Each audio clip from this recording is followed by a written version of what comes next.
We're now joined by St. Peter's head coach Shaheen Holloway, as well as Casey Nadefo and Darrell Banks.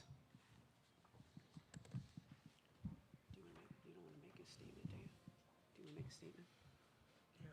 Okay. We're going to start with an opening statement, Coach.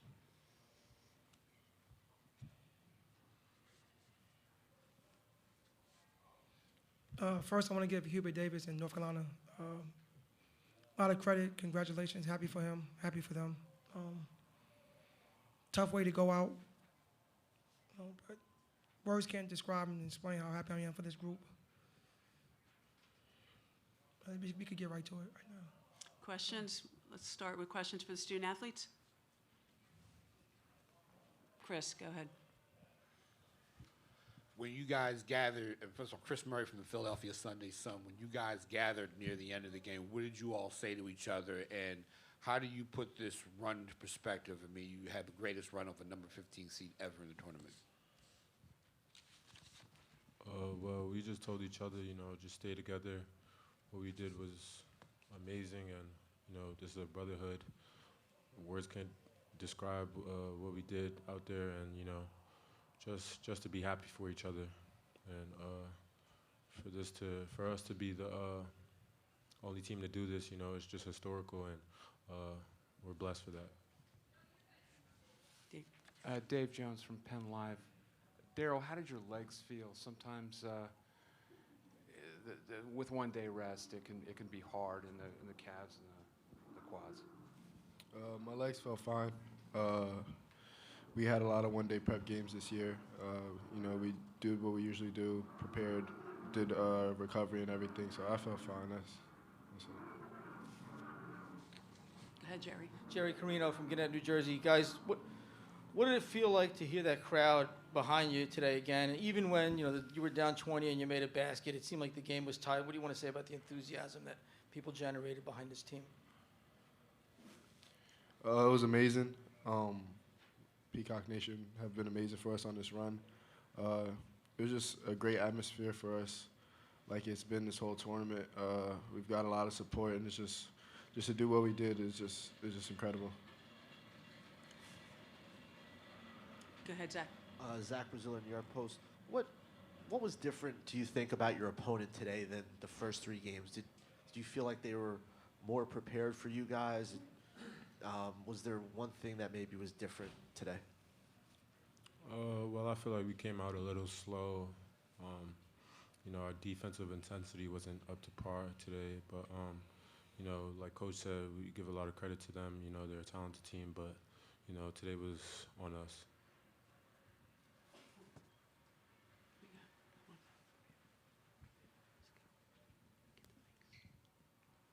Go ahead, Josh. Josh Verlin, City Basketball of Casey. What sort of statement or precedent do you feel like you guys set for mid-majors moving forward, to look at you guys as an example? Well, just, keep going. Sky's the limit for anybody. If you put in the work, success and all of it is going to be behind it. So don't get too high, don't get too low. Just stay in your lane, and it'll work out for you. Over there. Coley Harvey, ESPN. This is for either one of you, but where does the program go from here? How can this be a springboard for future seasons for you?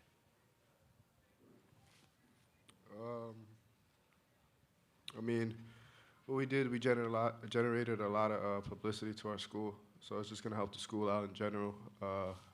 Caught the attention of everybody who wants to come here. I think it just what we did just will have an impact on everybody who knows about the school now, just going forward.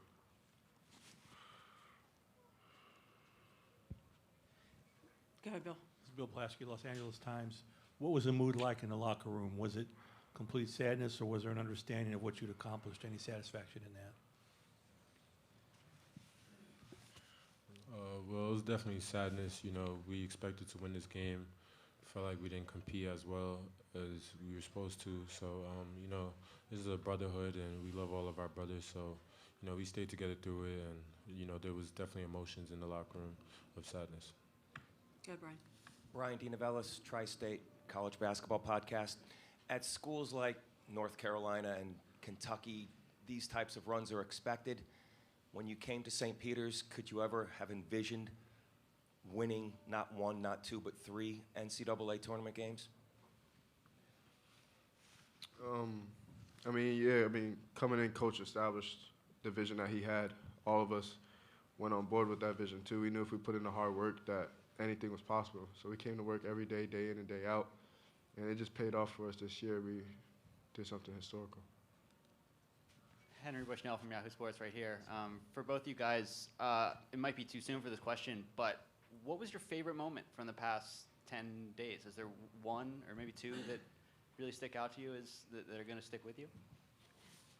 Well, just the emotions and the happiness of our teammates and, you know, us being together and, you know, just making history, our fans being so cheerful for us and, you know, just us sticking together through everything and all of our emotions. Go ahead, Zach. Daryl, how do you guys leave here today? I mean, you guys know you obviously accomplished more than anyone expected. Obviously, you wanted to go to the Final Four, but just kind of what are your emotions as you head home? I mean, obviously we were emotional at first because we're all competitors. We expected to win the game. It didn't go our way though, but Coach preached that we should all keep our head high because what we did is something no one's ever done before. So we're gonna walk out of here with our head high.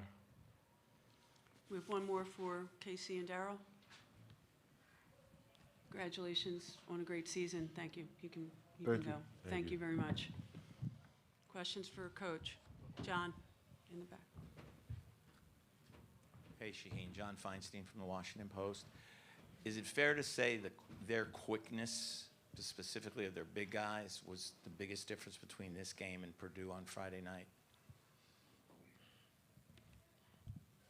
I wouldn't say that. I don't know. You know, I didn't really recognize my team the first 10 minutes of the game. You know, thought we came out a little slow, a little timid. Give those guys credit; they kind of jumped on us early. You know, the game plan. I thought we had a good game plan. I don't know. You know, they was a better team today. Go ahead, Matt. Hey, Shaheen, Matt DeGeorge from the Delco Times. What did you share with those 6 juniors in that moment, if you can share it, when you kind of pulled them out with 90 seconds left? No, that's something that we gonna keep to ourselves. You know, just some things that was said to them that, you know, just basically, you know, I'm super proud of them. You know, keep your head high. We walking out of here the same way we walked in. You know, stuff like that. Jerome Taylor, City of Basketball Love. Did UNC do anything differently, specifically on the boards? Obviously, that was kind of like a big moment in the game, or a big stat in the game. Yeah, you know, big kid is good, man. You know, and to get 22 and 20 is pretty impressive, right? He did a good job. You know, he had 15 boards at halftime. No one really dominated us like that before.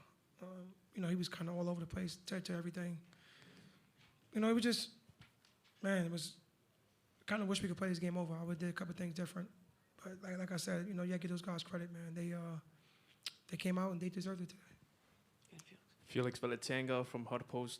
After such a historic run as one of the greatest Cinderella stories told in NCAA tournament history, what's the future looking like for St. Peter's men's basketball program, and what's your message to incoming recruits, and why should they consider St. Peter's? No, I think the future is bright. You know, we got one senior with Casey. You know, obviously he's a big part of what we do. You know, we got one senior. I think, you know, we got the 5 juniors that's coming back. You know, I thought Clarence had a great season. I thought Juju had a great season. We had 3 guys sitting out. You know, they got better during the year. Omar got better. So I think the future is bright. And as far as for recruits, you know, everybody got a chance to see our brand of basketball. They got a chance to see us play and what we all about. So I think, you know, there's a lot of, you know, when you get a lot of emails and calls about, you know, I want my son playing for you. I admire what you guys are doing. You know, I think the future is very bright. Jerry Carino, Gannett, New Jersey. Shaheen, what is the legacy of this group? I don't know, Jerry. That's kind of hard to really understand for me to really put in words right now. You know, it's a very emotional time, right? It's you know, after a loss, a tough loss, and, you know, like I really thought we was going to win this game. I'll be honest with you. no disrespect to them. I just thought that, we could match up with them pretty good. I know that their guards was really good. I know the big guy was good. But, I don't know. Ask me next week. I'll have a better answer for you, Jerry.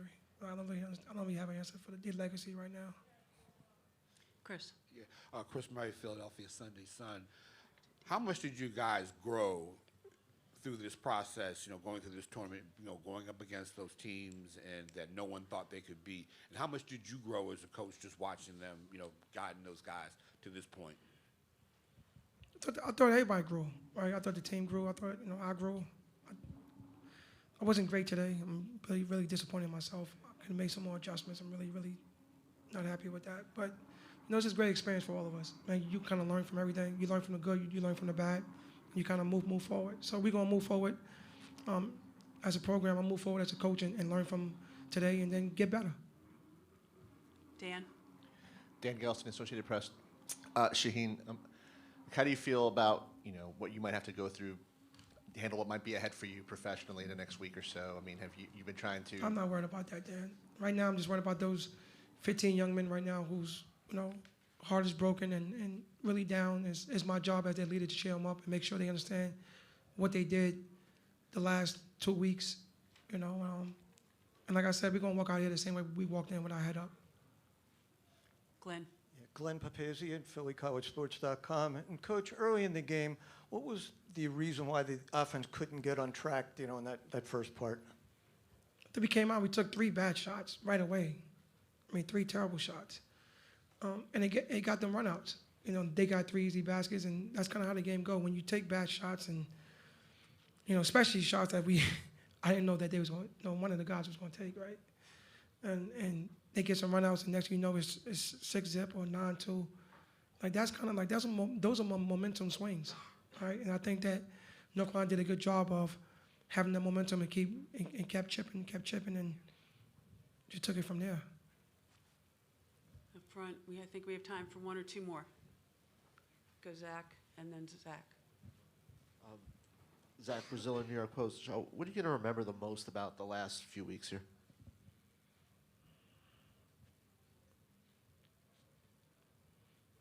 That a group of guys came in here, no one gave a chance to, no one believed in, but the people in our locker room and the people that's in our program, administration, us, and made history. They shocked the world. You got guys that's going to be remembered for things that they could tell their kids and grandkids, and it's a story within the story. So I'm super proud of these guys. So they came in and made history, point blank period. No one in our area have done it. Last team to do it was P.J. Carlissimo and Seton Hall team. St. Peter's did it, point blank period. And I'm going to end it on that. St. Peter's made it to the Elite 8. Great story. You guys should write a lot about it. Thank you so much. Thank you. Take care. Thank you, Coach. Congratulations on a great season. North Carolina should be in here shortly, within about 5 minutes, from what I'm hearing.